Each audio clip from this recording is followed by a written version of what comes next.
ہم بندر عباس سے ہرمز جب پہنچے کل تو وہاں پہ یہ دیکھ کے تعجب ہوا کہ بندر عباس سے جس بوٹ میں بیٹھ کے ہم ہرمز آئلینڈ کی طرف جا رہے تھے اس کے اندر کئی سارے ایسے عام ایرانی تھے جن کا یہ کہنا تھا کہ ہم اس وقت ہرمز جا رہے ہیں تاکہ دنیا کو یہ پیغام دے, خاص طور سے ٹرمپ کو یہ پیغام دے کہ ہم ڈرتے نہیں ہیں, کیونکہ کل رات بھی یہ خبریں معمولاً یہ ہر ویکینڈ کے آس پاس یہ خبریں آتی ہیں کہ آج حملہ ہونے والا ہے, آج رات حملہ ہونے والا ہے. تو اس کی جگہ کہ لوگ وہاں سے بھاگیں اور ہرمز آئلینڈ کو خالی کیا جائے, لوگ اس کی طرف جا رہے تھے کیونکہ یہاں پہ ٹورسٹ پلیس بھی ہے. کشم آئلینڈ ہو چاہے وہ ہرمز آئلینڈ ہو, یہاں پہ جو لوکلز ہم کو ملے, جو ہمارے ٹیکسی ڈرائیورز ہیں, جو ہمارے میزبان ہیں, ان سے بات کری تو یہ پورا جزیرہ بہت ہی خوبصورت ہے. ہرمز میں بہت سارے ٹورسٹ پلیسز تھے.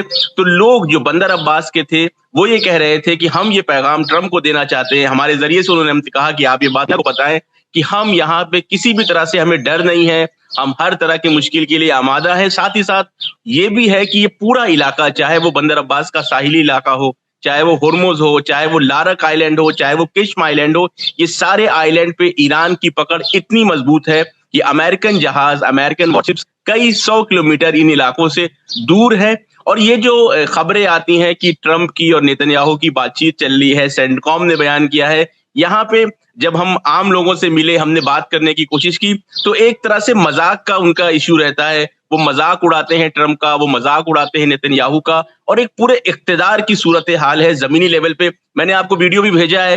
کل جب میں ہرمز کے بالکل لاسٹ ایریا میں پہنچا, جو لاسٹ پوائنٹ تھا, وہاں پہ چھوٹے چھوٹے بچے 10 سال سے لے کے 15 سال سے بچے پانی میں تیر رہے تھے جیسے ساحلی علاقوں میں بچے کھیلتے ہیں.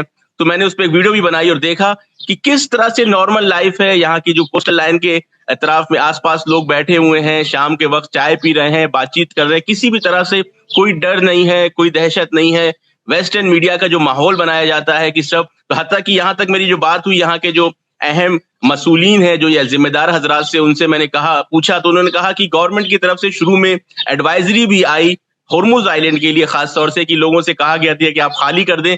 ایک نفر بھی ایسا نہیں ہے, ایک انسان بھی ایسا نہیں ہے جو ہرمز سے کہیں اور گیا ہو. سب لوگ ہرمز پہ ہیں, زندگی بالکل معمول کی طور پہ چل رہی ہے. اس کے بعد ہم ہرمز سے جو ہے کشم کی طرف آئے. ہمیں موقع ملا کہ جو چھوٹی ناؤ ہوتی ہے اس پہ بیٹھ کے ہم نے یہ سفر طے کیا. تقریباً 30-40 منٹ کا وہ سفر تھا. اور این اسٹریٹ آف ہرمز کو ہم نے دیکھا کہ جو لارک آئلینڈ اور کشم آئلینڈ کے درمیان جو راستہ بنایا ہے ایران نے, اور اس راستے کے ذریعے سے انٹری ہونی ہے پرشین گلف میں, وہاں پہ کئی سارے جہاز لائن لگا کے کھڑے ہیں. صرف وہی جہاز موومنٹ کر پا رہے ہیں جو کوارڈینیشن کے ساتھ, ایران کے کوارڈینیشن کے ساتھ, ایران کی اجازت کے ساتھ موو کر رہے ہیں. اس کے بعد ہم کشم پہنچے ہیں. آج ہم کشم میں ہیں. کشم کے اندر جو تعداد ہے پاپولیشن کی, وہ اکثریت اہل سنت کی تعداد ہے. اہل سنت کے یہاں پہ لوگوں سے ہماری بات ہوئی ہے, ہم نے انٹرویو بھی کیا ہے ہمارے ٹیکسی ڈرائیور کا, وہ میں آپ کو سینڈ کرتا ہوں. وہ یہ بتا رہے ہیں کہ جنگ کے پہلے دن سے ہم لوگ یہاں پہ ہیں, یہ ہمارا وطن ہے, ہم 1 انچ بھی اپنے وطن کی خاک دشمن کے حوالے نہیں کرنے والے ہیں. اور یہ خلیج فارس ہو چاہے یہ اسٹریٹ آف ہرمز ہو, اس پہ ہزاروں سال سے ایرانیوں کا ہی کنٹرول رہا ہے, اور آنے والے وقت میں بھی ایرانیوں کا ہی کنٹرول رہے گا. اور واقعاً ایران کے جو ہم بات کرتے رہے ہیں, نیو ورلڈ آرڈر کی بات کرتے رہے, اس نیو ورلڈ آرڈر کو بہت ہی نزدیک سے دیکھنے کا موقع ملا ہے. ایران کے اقتدار کو, ایران کی طاقت کو بہت ہی نزدیک سے حس کیا ہے. ساتھ ہی ساتھ ہرمز اور کشم جو ہے ٹورسٹ پلیس ہے. میں آپ کے اس چینل کے مادھیم سے درشکوں سے کہنا چاہوں گا کہ جب یہ جنگ ختم ہو جائے تو ضرور یہاں پہ وزٹ کریں. ایک سے ایک خوبصورت بیچز ہیں یہاں پہ. ابھی ہم لوگ جو ہے وہ مینگروف جنگل کے اس میں اندر گئے تھے بوٹ کے ذریعے سے, بہت ہی خوبصورت علاقہ. تو گھومنے کی بھی بہت سی جگہ ہیں. انشاءاللہ آنے والے وقت میں جب جنگ ختم ہوگی, حالات نارمل ہوں گے, تو انشاءاللہ بڑی تعداد میں ہندوستان سے یہاں پہ ٹورسٹ آئیں گے. اور اس جگہ کو کہ جو اس وقت دنیا کا سینٹرل آف اٹریکشن بنا ہوا ہے, دنیا کے تمام ممالک کی اٹینشن اسٹریٹ آف ہرمز میں ہے, اس کے نزدیک سے دیکھ سکتے ہیں کہ کتنا خوبصورت ہے پرچین گلف, اور کتنا خوبصورت ہے اسٹریٹ آف ہرمز اور ان کے آس پاس آئلینڈز ہیں. نظر عباس صاحب, آپ ٹورزم کی بات کر رہے ہیں, آپ ٹورسٹ کو بلانے کی بات کر رہے ہیں, اور پوری دنیا اس بات سے ڈری ہوئی ہے کہ یہ پھر جنگ شروع ہونے والی ہے اور نامعلوم کتنی تباہی ہو جائے گی. یہ بہت ہی بڑی بات ہے, چونکہ آپ نے ایرانی ٹورسٹ کو بھی دیکھا جاتے ہوئے, اور وہ یہ کہہ رہے ہیں کہ ہم یہ پیغام دے رہے ہیں کہ ہم ڈرے نہیں ہیں. اچھا, یہ ڈر نہیں ہے, یہ بہت بڑا پیغام ہے. اور ایسا لگتا ہے کہ